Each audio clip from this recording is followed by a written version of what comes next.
Filipenses capítulo 1, el verso 27. Sé que la palabra del Señor va a hablar a nuestras vidas, como lo ha venido hablando a través de este viaje en cada hogar que hemos estado compartiendo la palabra, sea a través de una predicación, a través de una reflexión, de una exhortación, de un consejo, porque la palabra de Dios contiene todos los nutrientes que son vitales para que nuestra alma esté en pie. Amén. Filipenses, leemos el capítulo 1, leemos y damos lectura al verso 27.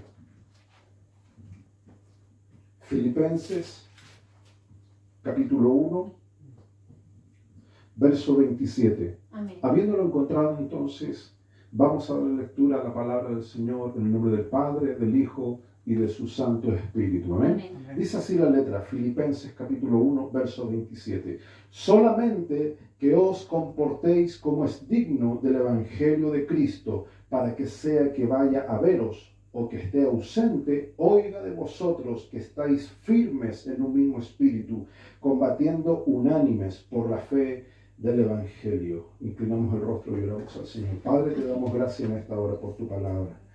Qué privilegio, Señor, el poner en nuestros labios, Señor, tu nombre de autoridad.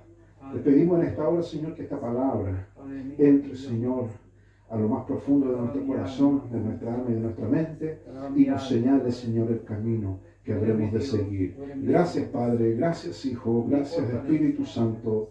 Amén. Amén. Tomen su asiento, mis hermanos. Damos gracias a Dios porque vamos a sentarnos a la mesa del Señor. Amén. Amén. Bendecimos a nuestros hermanos también que luego podrán participar, ¿cierto?, de esta reunión a la distancia, y también elevar oraciones en favor, ¿cierto?, de cada hogar que estamos visitando, cada familia, cada uno de nuestros hermanos en la fe. El apóstol Pablo fue un hombre excepcional, siempre lo he dicho en todos mis mensajes, porque a través de la vida cristiana nos topamos con hombres y mujeres excepcionales, pero también nos topamos con algunos que hay que hacer así. Señor Dios mío, ¿qué es esto? Pero hay hombres y mujeres excepcionales que uno los ve, inspira aliento, inspira alegría, ánimo, fortaleza. Pero hay personas con las cuales usted ve y sucede como cuando usted ve un insecto, cuando usted ve una rata, una cucaracha, aunque es fuerte lo que estoy diciendo, pero nadie quiere tener de mascota una cucaracha, una araña, una pulga, una garrapata, insectos que uno quiere fumigar, hacerlos desaparecer. Tal vez duro lo que digo, pero es así, porque dentro de estos ambientes cristianos a veces la gente estruja la Biblia para que diga cosas que no dice. Y una de estas fantasías es que Dios como que tiene pena en el cielo, que anda en un rincón, en una nube llorando, y que tiene que ir en la caja de Miguel y Gabriel a consolarlo. ¿Qué le pasa a tatita Dios? ¿Por qué está triste hoy día? Es que resulta que ahí no me toman atención. No, no es así. Dios es Dios antes de que creara al ser humano. Dios es Dios por sobre todo lo que nosotros podamos entender. Decía un teólogo chileno, que no soy de recomendar mucho a predicadores nada, pero hay unos que vale la pena escuchar. Este tipo es educado, erudito, pero de repente lanza conceptos en el lenguaje que la gente lo pueda entender. Y él decía, aunque Dios te apriete todas las neuronas y te las estruje, es imposible entender con el raciocinio humano lo que significa Dios, lo que implica servir a Dios. Dentro de la teología hay conceptos muy profundos. Dicen los teólogos que Dios se pasea de eternidad en eternidad. Y eso a nosotros nos desalienta. ¿Cuánto nos cuesta avanzar día a día? Pero nuestro Dios es soberano. Él sostiene todo lo que ha hecho con su mano. No habremos que temer entonces. El apóstol Pablo primero dice en este capítulo que hemos leído, 1:27, dice, espero, dice, oír de ustedes, oiga de vosotros. Aquí no entienden algo súper importante. Afecta lo que se dice de nosotros, para bien o para mal. A veces quisiéramos que se hablara bien de nosotros, siempre bien, pero no va a ser así. Siempre se va a hablar injustamente, a veces se va a hablar desmedidamente, a veces simplemente ni siquiera se va a hablar, que es lo peor, que nos ignoren, que nos pasen por alto. ¿Qué es lo que le pasa a los famosos? Usted ve que uno se pregunta, ¿y por qué los famosos a veces se matan los tipos? A pesar de que todos los días lo aplauden. Todos los días ellos ven su cuenta bancaria y tienen más billetes. Los hombres los siguen más mujeres, aunque también hay hombres que los siguen hombres, eso ya es otro problema. Y las mujeres los siguen hombres. Y todo ello pareciera que va todo fantástico. Más de algún cristiano dirá, ¿por qué yo no llevo esa vida? Quiero agarrar un avión, tomo un avión, un yate, como los manjares más delicados. Esa gente con todo lo que tiene hondos vacíos en el alma. ¿Por qué razón? Porque muchas veces se dicen cosas de ellos que también los lastiman y los hieren. ¿Cuánto más los santos de Dios, los hijos de Dios? Pablo dice en el capítulo 1, verso 27 que estamos leyendo, dice, para que yo sé que vaya a verlos a ustedes, a los cristianos en la iglesia en Filipo, en esa ciudad. Si yo voy a verlos, o que no vaya a verlos porque esté ausente, oiga de vosotros. Pablo dice, atentos hermanos en Filipo, hay días que yo no voy a poder ir, y hay días que sí voy a ir, pero yo voy a tomar consideración de lo que yo oiga de ustedes.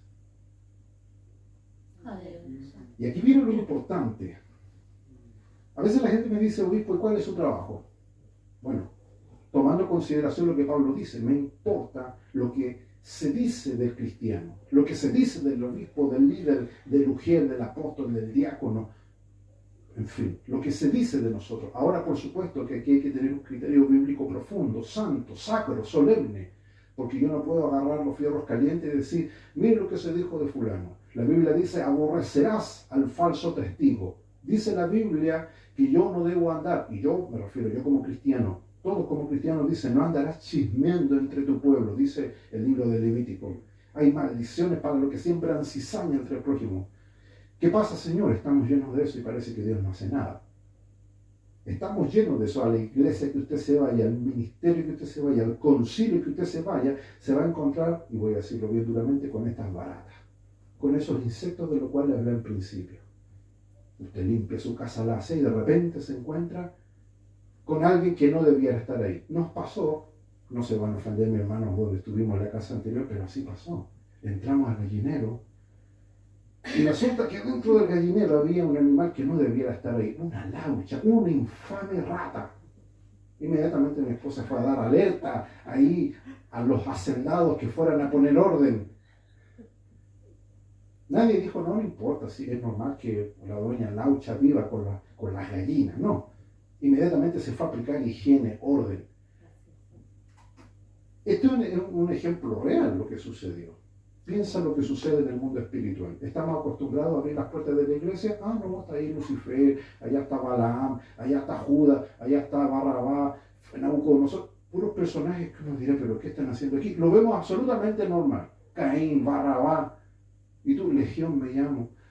O sea, aquí no hay hermanos, puros tipos que han hecho a través de la historia maldades y lo hemos justificado como diciendo, venid a mí. Pero el texto no dice eso. El texto dice, venid a mí todos los que están cansados y cargados y Él los hará descansar. Y si seguimos leyendo todo ese texto bíblico, Jesús pone condiciones muy altas, muy exigentes para los que quieran seguirle. No se trata solamente de que alguien diga, tenga penita, o que se sienta cansado o agotado por las mismas locuras que hace.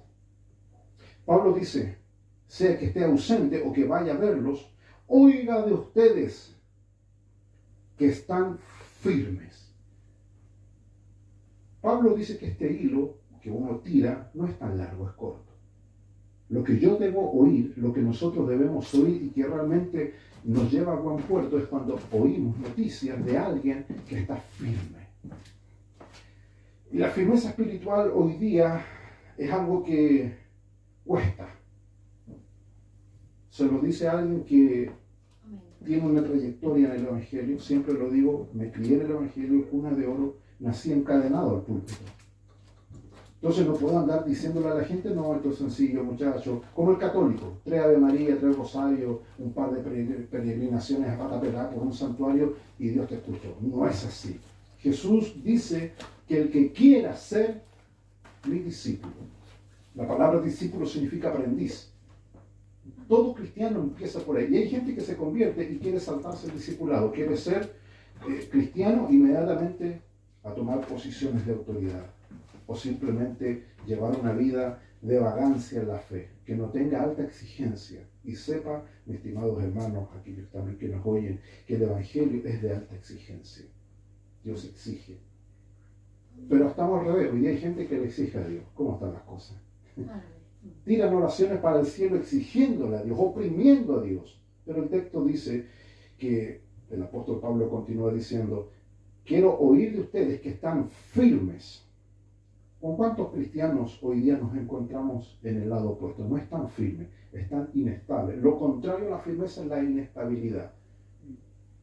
Es cosa de que anotemos en un cuaderno a todos los cristianos que conocemos, todos, no los que conocemos de manera impersonal, o sea, a través de los medios de comunicación, sino a quienes nosotros conocemos físicamente. Lo anotemos en una lista y peguemos una llamada. Y la pregunta, no cómo te ha ido, si te dolió en las muelas esta semana, no, la pregunta de rigor. ¿Estás firme espiritualmente? Le puedo asegurar que de las 100 personas que llame, 90 le van a decir, no estoy firme espiritual, porque no hay una respuesta que se pueda falsear. Son pocos los que te van a decir, oh sí, el pastor César me llamó. Sí, por supuesto, estoy firme. Para la gloria de Dios, firme, sólido, constante. Pocos te van a responder que están firmes. ¿Por qué razón? El texto sigue diciendo, quiero oír de ustedes que están firmes, y aquí Pablo dice, en un mismo espíritu. Eso es difícil, porque los temas espirituales los cristianos no tienen a veces concordia. Pareciera que son más las cosas que nos dividen que las que nos unen. ¿Y esto de dónde viene? Bueno, del diablo, del innombrable, del coludo, del coleflecha, del huecufe, como le dicen por estas tierras al mandinga, el diablo. Él es el creador de toda división. Pero dice, en un mismo espíritu. Ahora sabemos que este espíritu del cual nos habla está en minúscula, nos dice espíritu con mayúscula, no se refiere al Espíritu Santo, sino al espíritu en cuanto a que hay cosas en que nosotros debemos ponernos de acuerdo. Yo no puedo andar con alguien que está en total desacuerdo conmigo. Pablo lo dice, Jesús lo dice en otros textos, ¿andarán dos juntos si no estuvieran de acuerdo? Entonces cuando dice en un mismo espíritu se refiere a eso. Tienen que avanzar, dice hermanos en Filipo, esta iglesia. Saquen de ustedes toda rivalidad. Se ve mucho eso en las iglesias y por supuesto que no las tienen. Y Dios va a poner también juicio sobre aquellas personas que se han elegido como pequeños papas en las iglesias evangélicas, en la iglesia cristiana. Estamos llenos de eso. Pequeños Césares, pequeños papas que han hecho sus tronos. No estoy en contra del trono de autoridad. Dios ha puesto a los ministros, los líderes para que puedan ejercer autoridad. Y Pablo dice que la autoridad que hemos recibido no es para destruir, sino que es para edificar. Y aquí tenemos la primera pista, que mucha de esta gente que dice tener autoridad, esa autoridad no es devenida del cielo, porque destruye. La persona que tiene verdadera autoridad edifica, pone ladrillos, pinta, decora. El que no tiene autoridad hace todo lo contrario. Dice, firmes en un mismo espíritu. ¿Para qué sirve esto de que estemos firmes en un mismo espíritu? El apóstol Pablo responde, para que puedan combatir unánimes por la fe del Evangelio. Y aquí Pablo da en el clavo. Pablo nos dice que combatan personalmente. Y muchos cristianos hacen eso. Cada uno pelea individualmente. Y Pablo dice, no, la clave es combatir unánime. O sea, cuando el diablo se levanta, porque el diablo se levanta primero que nosotros. Si usted se levanta a las 6, él se levanta a las 5. Y el diablo mira para abajo, los hermanos en Filipo, aquí, lo dispersa y lo ataca individualmente. Y los cristianos están batallando unánimemente, no, batallan individualmente. Y Pablo dice, no hermanos en Filipo, combatan unánimes, combatan juntos. Y eso es lo que a muchas iglesias les cuesta, combatir juntos. ¿Combatir unánime no es buena idea? Sí, es buena idea. Pablo lo propone, combatir juntos. El combatir solo es lo que al cristiano lo debilita. Todo cristiano, no importa si es pastor, obispo, diácono, mujer, no importa. El diablo, cuando la persona lo enfrenta solo, es un combate que sin duda es desigual. Pablo dice que debe combatir unánime. Para que estén combatiendo unánimes, ¿Y cuál es el objetivo de este combate? ¿Pelear por pelear? ¿Que las iglesias se enfrenten con los diablos y los demonios porque sí? No. Dice Pablo, combatir unánimes por la fe del Evangelio. Hay un teólogo que me gusta mucho su lenguaje, dice, nosotros somos los caballeros de la cruz. Las damas de la cruz. Un alto honor. Dios nos puso ahí para eso. Hay muchos que dicen, no, Dios no necesita ser defendido. No, no es así. Pablo lo dice, combatan unánimes por la fe del Evangelio. El diablo está haciendo pedazos, no el mundo ya está de él, está bajo su dominio. Pablo lo dice en otro de sus textos, el Dios de este siglo, que es el diablo, cegó el entendimiento de la gente para que sea incrédula y no le resplandezca la luz del Evangelio. El diablo está haciendo pedazos la estructura de la iglesia, toda institución cristiana, los corazones de los creyentes. Cada día son más los que dicen, hasta aquí llegó mi fe, y cuelgan los guantes y se van al mundo. Dios nos ayude que este año para nosotros sea un año en el cual podamos realmente batallar por la fe. Abrimos la Biblia en el segundo tema, segundo versículo, Judas capítulo 1, verso 3. Judas está antes de Apocalipsis. Judas capítulo 1, verso 23, plantea algo súper importante. Amén.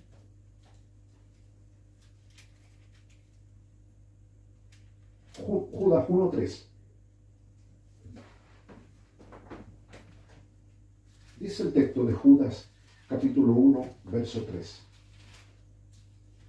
Me gusta cómo escribe este apóstol del Señor. Judas, capítulo 1, verso 3. Dice, amados. Qué lindo cuando alguien te habla con ternura. Así es, Dios. Estamos tan acostumbrados a que nos hablen, que nos golpeen, que lastima eso. Así es. Pero mira cómo el apóstol trata a su oveja. Dice, amados, por la gran solicitud que tenía de escribirles acerca de nuestra común salvación, me ha sido necesario escribirles, exhortándoles que contiendan ardientemente por la fe que ha sido dada una vez a los santos. Ah, Señor, qué manjar es tu palabra, qué delicia lo que acabamos de leer. Esto lo escribe Judas, tome su asiento, esto lo escribe Judas, confirmando lo que el apóstol Pablo había dicho. Primero comienza diciendo, amado, que Dios nos dé esta ternura en el corazón para tratar a los demás. Si no nos tratan con ternura, no importa. Pero nosotros no debemos tratar a los demás de esa misma forma. Debemos tratar a los que son amados como amados. Usted tampoco le puede decir amado al que no lo es, eso está claro. Solamente amados de Dios a los que son amados de Dios. Dice, por la gran solicitud, o sea, por la gran urgencia que tenía de escribirles. A veces sucede que Dios nos inspira también a escribir. No quiere decir que lo que nosotros escribamos está por sobre la escritura, pero a veces Dios nos inspira. Cuando usted tenga un pensamiento, una reflexión, algo, escríbalo, porque a veces la mente se nos va, se nos olvida. Hoy día, gracias a estos celulares, podemos ser más rápidos para escribir. A veces yo no tengo tiempo para escribir, ando haciendo otra cosa, pero me acuerdo y pongo la grabadora de voz. Y el pensamiento que tengo, lo grabo y después lo paso a papel. Pueden ser ideas para un mensaje, un bosquejo, una reflexión, una palabra para alguien. Dios ministra de muchas maneras a través de nosotros. Aleluya. Y aquí dice Pablo, he tenido la urgencia de escribirles. Amén. Me ha sido necesario escribirles. ¿Cuántas veces usted ha sentido esa necesidad de llamar a alguien? De escribirle a alguien. Pablo, el origen de las cartas apostólicas y de Judas es por eso. Porque sintió esa necesidad, dice él, de escribirles. ¿Acerca de qué? No para preguntar frivolidades, tonteras, banalidades, sino Judas dice, acerca de nuestra común salvación, la salvación que nos une. Ese debe ser el mensaje central cuando nos comunicamos con cualquier persona. ¿Cómo está tu fe? ¿Cómo está tu salvación? Ayudarlos. Nosotros, en otras palabras, somos como los sacerdotes de la antigüedad, del Antiguo Testamento. La Biblia dice que los sacerdotes, por ejemplo, si a una casa le salía lepra, eso está en el libro de Levítico, de Deuteronomio, habían casas que le salían hongos. Y los que habitaban la casa tenían que entrar en un periodo de purificación y el sacerdote tenía que ir a inspeccionar la casa. como una esponjita por todos lados. Y lo que él certificaba se hacía, porque se supone que él era el hombre de Dios. Hoy día hay muchos hombres de Dios que tienen la luz apagada. Usted les pregunta y no saben nada. O si dan una medicina, dan el veneno para que el tipo se muera. Aleluya. Pero el texto que dice, he tenido la gran necesidad de escribirles acerca de nuestra salvación que nos une. Me ha sido necesario escribirles. ¿Para qué? ¿De qué manera? Exhortándoles. La exhortación, a diferencia de la prédica, es que la exhortación es espontánea. ¿Cuántas veces hemos tenido una palabra de exhortación para alguien? Y Judas dice, yo les escribo para exhortarles, para darles ánimo. ¿Y en qué consistía esta exhortación? Que contiendan ardientemente. Contender significa pelear, luchar, y ardientemente significa compasión. Usted no puede pelear con una espada y así como cortando mantequilla.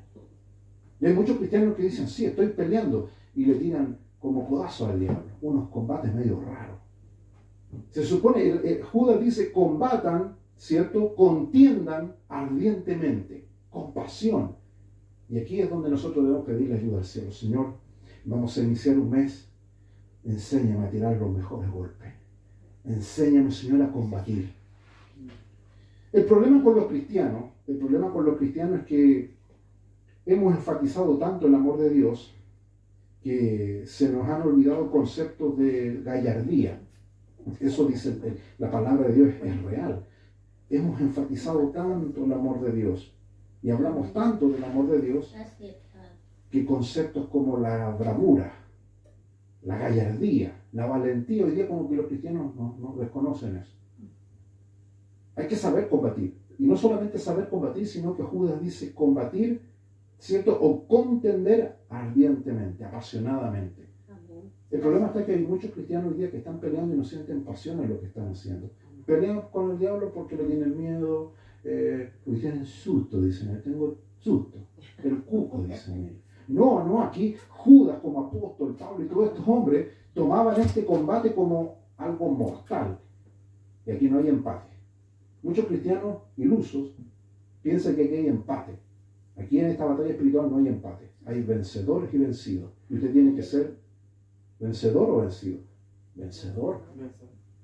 Vencedor. No hay un solo texto en el Nuevo Testamento que los apóstoles insinúen de que ellos son perdedores. Es más, Pablo escribe uno de los versículos que chorrea sangre, Romanos 16:20, y el Dios de paz aplastará, dice, a Satanás bajo nuestros pies.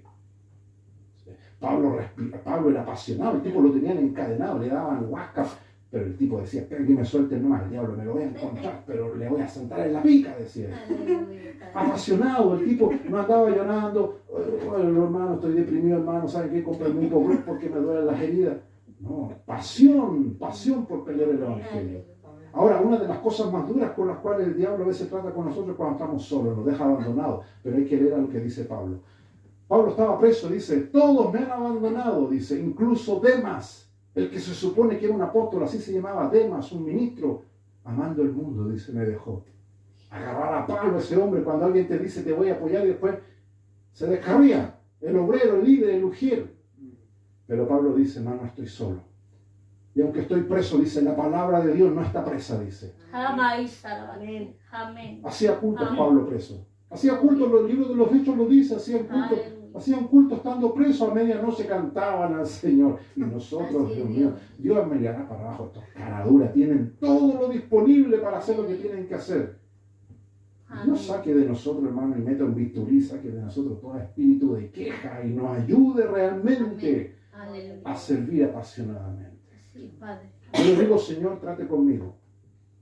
Amén. Que la gente vea en mí un tipo que combate ardientemente por esto. Amén. No quiero que la gente diga, mira, iba a ser obispo, pucha, creo que no. ¿Podemos poner el obispo? Que la gente me esté dando ánimo a mí es vergonzoso. Se supone que yo tengo que andar dándole ánimo a los hermanos, inyectándole vitamina.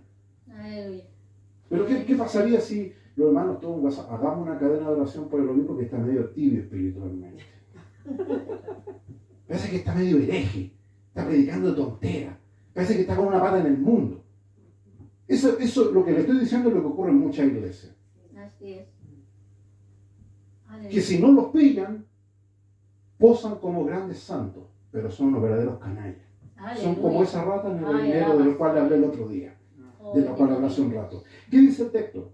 Alaba Jehová. Me ha sido necesario escribirles, exhortándoles, dice, Aleluya. para que contiendan, para que luchen ardientemente con pasión. Así es, Dios. Señor, dame pasión, dame ardor, ese debe usted, para que cuando me toque combatir, lo haga, pero como esos boxeadores, ¿lo has visto esos boxeadores? Musculosos. Esos tipos no tienen esos músculos porque comen fritura todos los días. Ellos llevan un rigor, una disciplina, mes tras mes, día tras año, buena vitamina, duermen las horas necesarias y se ponen un póster del enemigo enfrente. Cada vez que los tipos dicen, hoy quiero comerme un chuletón, no, vegetales, Aleluya. zumo, jugo de néctar. ¿Y por qué tengo que estar comiendo esto? Y mira la foto de su enemigo ahí. Ah, vale la pena. Vamos, voy. Después el tipo es un buey, es un toro. Y cuando sale al ring, a los primeros combos, lo tira fuera de la lona. ¿Por qué el diablo le corre mano a muchos creyentes? Suena duro eso, pero siempre lo digo. El diablo dice, ya, le corre mano, lo deja todo manoseado. El tipo dice, ¿qué me pasa, Señor? Llama al pastor, pastor, ore por mí, ayúdeme. Me siento tibio, me siento como que el culo me sigue. Es porque el tipo quiere pelear, pero no lo hace con pasión, no lo hace ardientemente. Ardientemente significa eso, pasión. Así es, Dios. A veces, antes Dios de tirarnos al ring, nos tira primero a la arena espiritual. La arena es el estadio, el círculo donde están los combatientes. Muchas veces Dios nos entrega un sueño, una visión, un anhelo, un éxtasis, como Pedro dice, me sobrevino un éxtasis, dice él. Él nomás sabía lo que era un éxtasis. No es la droga que se meten estos locos que el éxtasis, que en la tele le dan tanta propaganda, no. Experiencias espirituales genuinas. La gente hoy día del mundo anda en busca de estas cuestiones que lo único que hacen es cambiar el cable y lo enchufan al infierno y ven puros diablos. Nosotros debiéramos estar inmersos en estas experiencias espirituales que lo que hacen es alimentarnos para llevar a la gente al Evangelio. El texto sigue diciendo, estamos leyendo Judas capítulo 1, verso 3. Contiendan ardientemente. Y de nuevo, dice lo que dice Pablo, pero lo dice Judas. Contiendan ardientemente por la fe. ¿Será coincidencia? Si el apóstol Pablo en Filipenses 1:27 dice que debemos combatir unánimes por la fe del Evangelio, y ahora Judas 1:3 dice que debemos contender con pasión por la fe. Entonces, estos dos apóstoles y muchos otros más nos dan en el clavo. No podemos combatir fuera de la fe. No podemos estar unánimes fuera de la fe. Y lo que ocurre en muchas iglesias que dicen, hermano, estamos en unión, mentira. Hay puros tipos incrédulos ahí. Fe sucia, fe contaminada.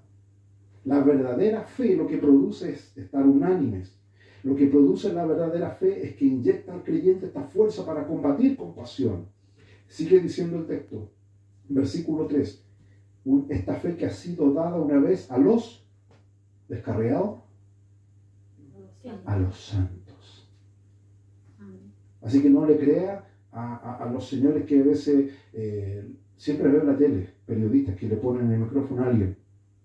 ¿Usted cree en Dios? Sí, Diosito, mi Señor. Y creo en Dios. Puro farsante. Aquí dice que la fe ha sido dada a los santos. Amén. Amén. Si la persona no vive apartada para Dios, su fe es cualquier cosa menos fe. Es un credo, es un dogma, es un concepto mental de engaño. La gente confunde la fe con la ilusión.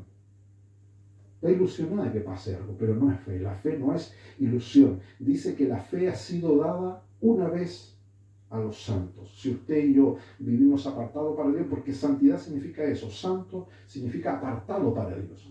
Usted se aparta voluntariamente. ¿Qué impide de que yo no haga una maldad? Porque yo decido. Cuando no éramos hijos de Dios, estábamos en el mundo, éramos esclavos del pecado. Usted decía, no lo hago, y al otro día lo volví a hacer. Éramos esclavos del pecado. ¿Con cuántos gente hoy día nos encontramos así? Por los 12 apóstoles lo dicen, no lo hago más. Lo vuelve a hacer el otro día y lo vuelve a hacer porque es esclavo del pecado. Cuando la persona nace de nuevo, ahora usted escoge no pecar. ¿Puede pecar? ¿Podemos pecar? Podemos. Pero ahora escogemos no pecar. Esa es la diferencia del que ha nacido de nuevo. Amén. Un santo, un apartado para Dios. Porque podemos pecar, pero hemos escogido no hacerlo. Y cuando usted escoge ser santo, ser una mujer santa, vivir apartado para Dios, dice que esa fe desciende. Dice, esa fe ha sido dada al santo. Aleluya. Entonces, hoy día nos encontramos con mucha gente en la iglesia. Sí, hay iglesias que ya no hay en dónde meter gente. La gran pregunta es, ¿son santos genuinos? ¿Son personas que realmente han renunciado al mundo? A la luz de las Escrituras podemos decir con toda confianza, no. No. Así es. Es gente que no ha vivido un proceso de conversión, no ha vivido un proceso siquiera de querer ser santo para Dios. Entonces, ¿cómo pues una persona que está en un templo va a decir que profesa fe? Mentira. Así es. Así es que debemos andar confiados y tranquilos de que Dios va a exigirnos a nosotros lo mismo que le exigió a estos santos hombres que escribieron estos textos, que debemos contender con pasión, luchar con pasión por la fe que ha sido dada una vez a los santos. ¿Por qué hay que contender por la fe? Porque el diablo ataca la fe del creyente. A veces nosotros somos engañados por lo que ven nuestros ojos, las circunstancias, decimos, uy, me está pasando esto el diablo. No, no, no. El diablo, el núcleo central a donde va es atacar la fe del creyente. Las demás cosas que sucedan son totalmente circunstanciales. Pero el diablo va detrás de tu fe y detrás de mi fe. Por eso el apóstol dice, debemos contender por la fe, cuidar nuestra fe. Amén. Batallar, cueste lo que cueste, pero no permitir que Satanás destruya nuestra fe. Si Satanás destruye la fe del creyente, somos los más miserables, los más desdichados.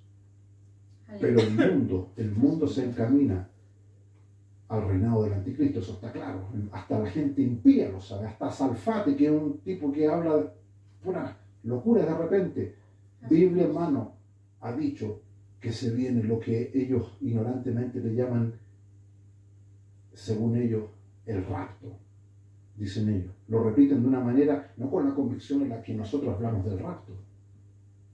Ellos, entre que se mofan y lo toman en serio. Pero nosotros no solamente lo tomamos en serio, nosotros lo predicamos, lo pregonamos. Amén.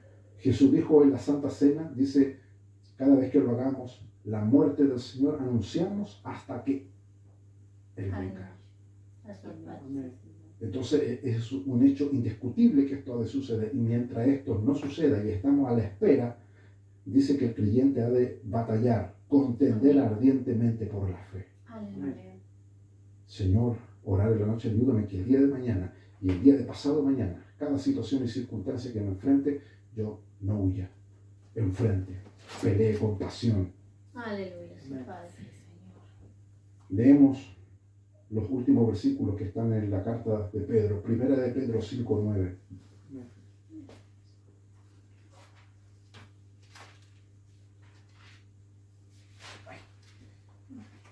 Primera de Pedro, el capítulo 5,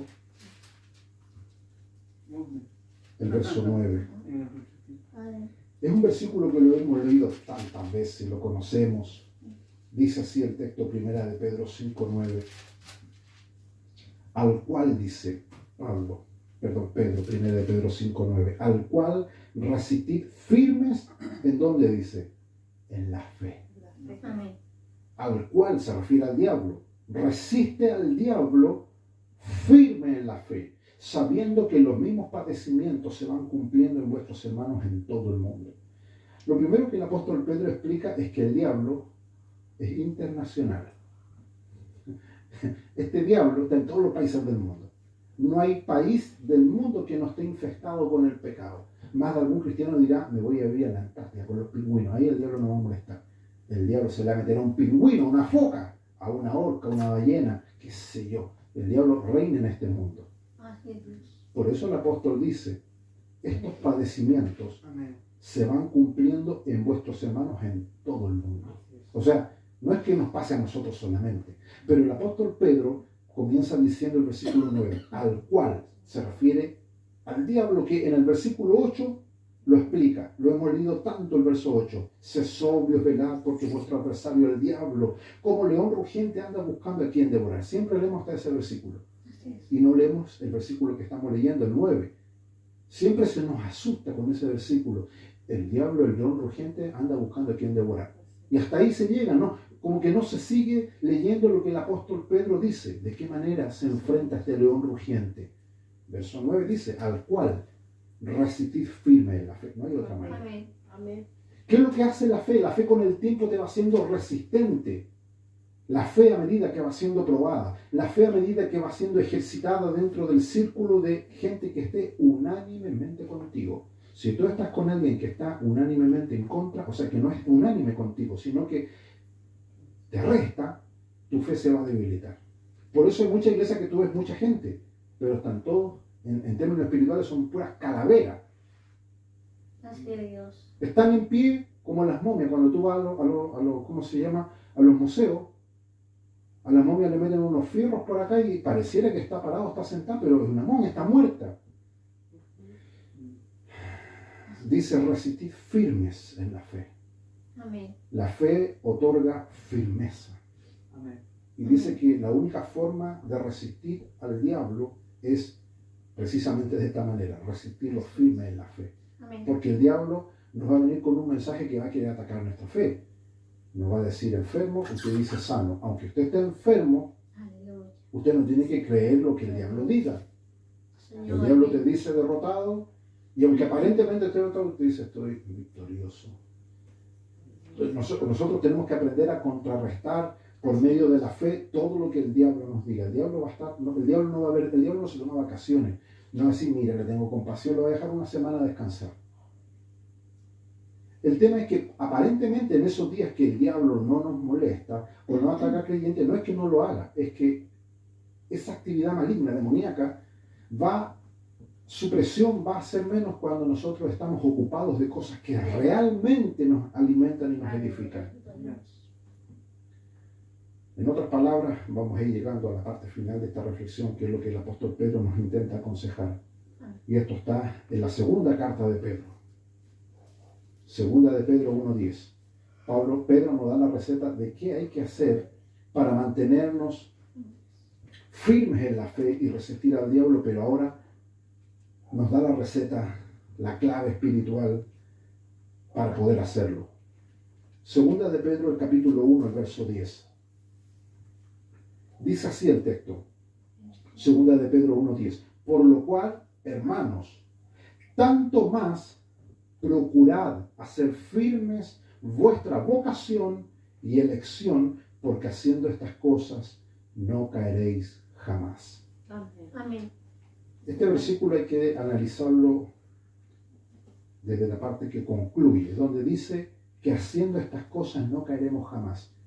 Porque hay mucha gente que justifica las caídas de algunas personas. No, si era tan débil, no, es que le pasó tal o cual cosa. No, el apóstol dice que si nosotros hacemos las cosas como Dios nos pide, no caeremos jamás. Aleluya. Gracias Dios. Amén. ¿Qué cosas?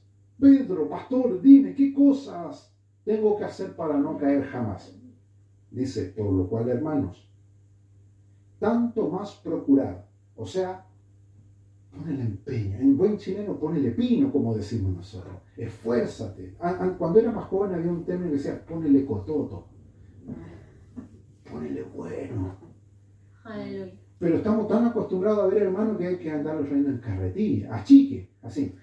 Ya que el hermano no puede caminar, yo me lo llevo al hombro y pareciera que esa caminata con él es válida. No, no es así.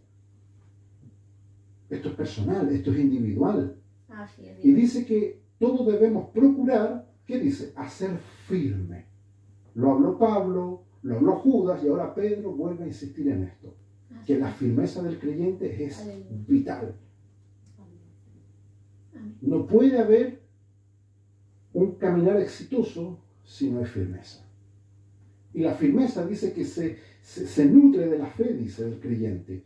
Y dice, ¿qué debemos hacer firmes? Dos cosas. Vuestra vocación y elección. La vocación es lo que usted se dedica. ¿A qué se dedica? Pinto casas. Pero está el pintor profesional y el que parece que esculpe la pared. ¿A qué se dedica? Arreglo auto.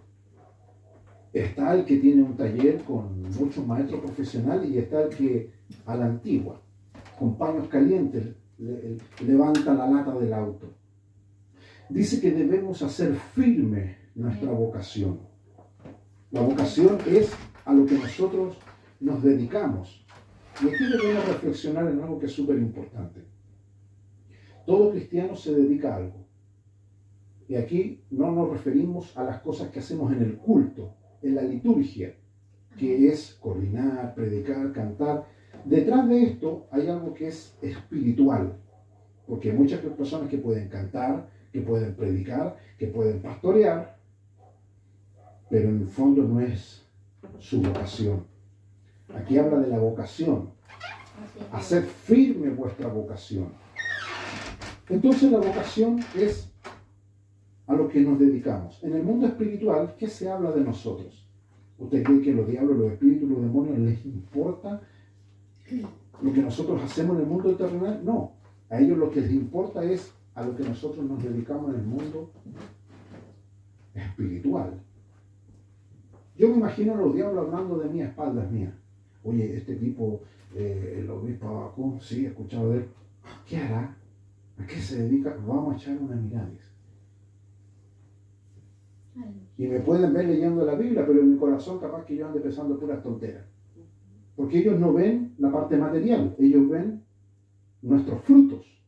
Solamente Dios ve el corazón. Pero los diablos, los espíritus ven los resultados de nosotros. Y aquí tiene que haber una concordancia. Pedro dice, no puede de una misma llave salir agua dulce y salada. Si sale salada es porque estoy lleno de sal. Es una cuestión lógica, es una cuestión de sentido común. Entonces, Pedro lo que está intentando decir aquí es que nosotros debemos procurar, debemos esforzarnos en hacer firme nuestra vocación. Así es, Dios. A lo que nosotros nos dedicamos. Aleluya. ¿Y cuál es nuestra vocación? Lo dijo Juan, lo dijo Judas y lo dijo Pablo. Una especie de combatiente de la fe. Hay otros pastores que ocupan el término guerrero, pero ese término guerrero suena más al Antiguo Testamento, donde estaban los guerreros de David, ¿cierto? De lo cual hemos hablado en otras instancias, pero aquí habla del que combate unánimemente. En el mundo espiritual se debe conocer de nosotros como alguien que combate y está activo, eso es combatir. En las reservas de estos países de nosotros, donde hace muchos años no hay guerra, estos países nuestros, si hubiera una guerra con cualquier país vecino, tendríamos serio problema y nos conquistarían, porque ahora están con esta tontera de meter la ideología de género, saldrían puros soldados con tutú a pelear, con taco. ¿Te imagináis un general con taco, con los labios pintados y el fusil rosado? Eso es lo que está pasando en el mundo. En el mundo espiritual es lo mismo. No, Señor, le voy a combatir por ti. Y el diablo lo queda mirando. ¿Y este de dónde salió? ¿Cómo va a venir a combatir sin las herramientas necesarias? Por eso el apóstol dice, procura hacer firme tu vocación. O sea, que en el mundo espiritual vean que nosotros somos soldados activos. Está la nómina de los soldados retirados que ya son ancianos. En un estado de guerra, si hubiese una guerra real, hasta a los niños le pasarían un fusil para pelear. En términos espirituales, ¿estará nuestra gente capacitada para entrar en esta milicia? Usted sabe que no. Son pocos. Así es, Dios. Pocos los que pueden portar esta arma, la espada del Espíritu. Aleluya. Cuando el diablo ve que un hermano, un pastor, un líder, un ministro, anda al 3 y al 4 y lo ve con la Biblia, el diablo dice, mira, si yo soy mentiroso, se la mandó. ¿Con qué cara agarra la espada del Espíritu? Ese tipo está muerto. Ah, Señor, ya me estoy apasionando, mire ya. Porque es así. En estos viajes que siempre hago, me encuentro con mucha gente que ni siquiera está en calzoncillo espiritual, está desnudo y pretende pelear así con el diablo.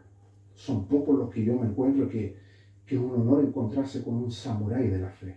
Tipo saca su espada, te llega a brillar, encandilar esa katana. Otros que andan peleando con su onda como David, aquí la tienen, una onda bañada en oro. Yo me las imagino su herramienta. Otros que tienen unos arcos, una flecha. Cada uno tiene su arma. Pero de repente me encuentro con unos que andan como condorito, con una hoja en el trasero y una chalita. Y voy a pelear con el diablo, pastor, dice. Aleluya. Ayuné 20 minutos, dice.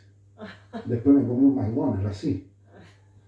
No, pero el diablo, cero respeto con esas personas. El diablo manda un mensaje al infierno y dice, sácame la aplanadora más grande que tengáis. Un bolón de acero y le pasa por encima al tipo. Por eso Pedro, este pastor dice, procurad, esfuérzate, Así pon es. el empeño, dice, en hacer firme tu vocación. Amén. Aleluya. Yo he visto estos comandos, siempre pongo el ejemplo de los comandos. En todos los ejércitos hay comandos. ¿Y cómo entrenan esos tipos? Esos tipos son unas bestias. Si hubiese guerra, los primeros que mandan ahí son a los comandos. Esos tipos, por amor a la bandera, son capaces de comerse a la mascota. Les meten en la cabeza honor y gloria. Valiente, triunfador. Tenéis que comer lo que encuentre en el bosque. Una cucaracha la encontréis sabrosa como que si fuera un manjar. Veía un búho, lo sacudís con pluma y todos los tipos no pasan hambre. Hijos del rigor. Pero hoy día nos encontramos con creyentes que tú los ves, ni el diablo se los quiere llevar al infierno. Entonces esto es para meditar. Estamos en un tiempo de combate. Y esto no se ve por el año reloj o año calendario que nosotros veamos. ¿Estamos en el fin de los tiempos? Sí, sin duda. ¿Por qué lo sabemos? Porque la Biblia dice que antes de que venga el tiempo del fin se levantará, dice, la apostasía. ¿Y qué es lo que es la apostasía? La negación de la fe. Los apóstatas no están en el mundo. Los apóstatas están en medio de nuestras filas. Tipos que han abandonado la fe. Tipos que merecen, pero la peor paliza porque le dijeron, Señor, vamos a estar contigo. Y hoy día usted los ve sirviéndole al diablo con toda pasión. Así es, Padre. Para servir a Dios, olvídate, había que... Pero para pecar, todas las facilidades. Y hay un dicho que no está en la Biblia, pero es un dicho secular. El diablo le paga muy mal a quien bien le sirve. Y así le va a ir a toda esa gente que han desprestigiado el Evangelio y han ensuciado el mensaje de la palabra de Dios. Aleluya. Pedro dice, procura hacer firme vuestra vocación y elección. Esto es un tema difícil, no voy a profundizar en esto, pero para que lo reflexionen. Estos hombres santos de Dios sabían que había algo que se llamaba la soberanía de Dios, que está por sobre la voluntad de Dios. La voluntad de Dios es para el ovejerío. Aleluya. Jesús dijo, cuando oren, dice, oraréis así, Padre nuestro que estás en los cielos, hágase tu voluntad. Todos hablamos de la voluntad de Dios, eso es pero por sobre la voluntad de Dios está la soberanía de Dios, que es algo mucho más excelso. Poco echan mano de la soberanía de Dios. Pero hay otra cosa que es distinta a la voluntad de Dios y a la soberanía, que es la elección, que es lo que nosotros decidimos. No sé cuál de las tres cosas es tan complicada, pero aquí el apóstol dice, procura hacer firme vuestra vocación y haz firme tu elección. Aleluya. O sea, en otras palabras, el apóstol Pedro dijo, ¿sabe cuál es el problema de ustedes? Que un día dicen una cosa y otro día dicen otra. O sea, traten de que lo que ustedes elijan lo lleven en el transcurso del tiempo. Aleluya. Procura, dice, hacer firme vuestra vocación y elección. Que Aleluya. cuando llegue el día de mañana yo me arrodille y Dios diga, mira, le pegue un codazo al arcángel Gabriel, mira lo que va a orar este, mira lo que va a orar. Qué honor siento. Que Dios se le hincha el pecho. Ahí viene otro que va a reafirmar su voto el día de hoy. Amén. No que va a decir, Señor, sabe que hasta aquí nomás, ya me cabrió. No. Señor, lo que he elegido, lo retomo. Sigo adelante, Señor. Procurad hacer firme vuestra vocación y elección, dice. Y ahí dice Pedro, porque haciendo estas cosas no caeréis jamás. Gloria a Dios. ¿Sabe por qué la razón? Porque mucha gente cae por eso. Porque no han hecho firme su vocación y elección. Damos gracias a Dios por esta su palabra que hemos escuchado el día de hoy. Que Dios nos dé la sabiduría, la fortaleza, nos nutra para que podamos combatir ardientemente por la fe. Para que, como dice el apóstol en Filipenses 1:27, combatamos unánimes por la fe del Evangelio, como dice el apóstol Judas, capítulo 1, verso 3, para que contendamos ardientemente, para que luchemos con pasión por la fe una vez dada a los santos, para que podamos entender lo que Pedro dice en su carta en 1 Pedro 5:9, resistir al diablo firmes en la fe, Amén. porque el diablo eso quiere, Padre mío. sacarte de la fe. fuera de la fe, el diablo nos va a hacer pedazos, pero mientras estemos creyendo en Dios, aferrándonos a Dios, el diablo Amén. no va a poder. Amén. Vamos